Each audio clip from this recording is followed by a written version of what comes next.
വനിതയുടെ ഒരു ഓൺലൈൻ ഇന്റർവ്യൂവിൽ ഞാൻ വന്നപ്പോൾ ഒരുപാട് പേർക്ക് ഭയങ്കര ഇറിറ്റേറ്റഡ് ആയി. ലൈക്ക് എന്തിനാണ് ഇവരുടെ ഇന്റർവ്യൂ എടുക്കുന്നത് എന്നുള്ളൊരു തോട്ട് വന്നു.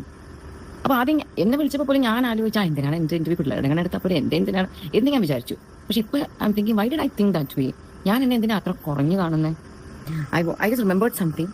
1995 ജാനുവരിയിൽ വനിത മാഗസീൻ്റെ ആദ്യമായിട്ട് അവർ ടെലിവിഷന് വേണ്ടി ചെയ്ത ഒരു അഡ്വർടൈസ്മെന്റ് ഉണ്ടായിരുന്നു, ഒരു മൂവി അഡ്വർടൈസ്മെന്റ്.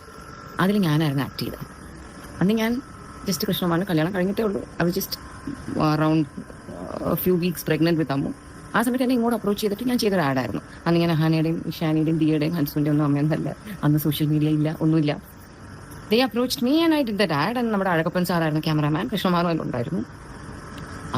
അതുകൊണ്ട് അന്ന് അത് ആ സമയത്ത് ദൂരദർശനിലൊക്കെ ഒരുപാട് നാൾ നമ്മൾ കാണുന്ന പ്രോഗ്രാംസിൻ്റെ ഇടയിൽ പരസ്യമായിട്ട് പോയി. വനിത എന്താണ് സുഹൃത്തും വഴികാട്ടി എന്നൊക്കെ പറഞ്ഞ ഡയലോഗുള്ള 2-3 കോസ്റ്റ്യൂം ചേഞ്ചൊക്കെ ഉള്ള ഒരു ലോങ് ആഡായിരുന്നു. അതോടുകൂടി എൻ്റെ കയ്യിൽ അതിൻ്റെ ഒരു ഫുട്ടേജസും ഒന്നും ഇല്ലാതായി. പക്ഷേ എൻ്റെ മനസ്സിൽ ഇപ്പോഴൊരു ഹോപ്പുണ്ട്. ഒന്നുകിൽ ഈ വനിതയുടെ ഏതെങ്കിലും അവരുടെ ഒരു ലൈബ്രറിയിൽ, അല്ലെങ്കിൽ ഒരു പക്ഷേ ദൂരദർശൻ്റെ ഏതെങ്കിലും ഒരു ലൈബ്രറിയിൽ അതിൻ്റെ എന്തെങ്കിലും ഒരു ഫുട്ടേജസ് ഉണ്ടാവും. അതിന് എന്തെങ്കിലും എനിക്കത് കിട്ടും. അത് കിട്ടി ഞാൻ നിങ്ങൾക്ക് കാണിച്ചു തരാം.